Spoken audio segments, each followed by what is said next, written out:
дамушы орта іздеп жүрсіз бе? Егер сіз Астана қаласынан болсаңыз, жасыңыз 35-тен асатын болса, онда менің дамушы орта клубына қош келдіңіз.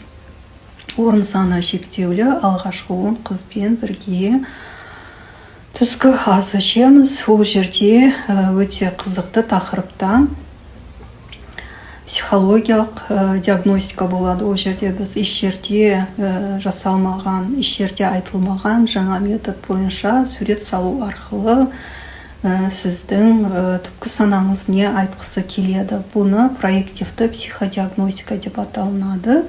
Сол бойынша сурет салып, өзімізге жаңағы психодиагностика жасаймыз. Бұл методты үйреніп алатын болсаңыз, сізде кез келген өзіңіздің балаңызға, жақын адамдарыңызға жасасаңыз болады. Өте қызық метод, өте қызық тақырыпта әңгіме айтамыз.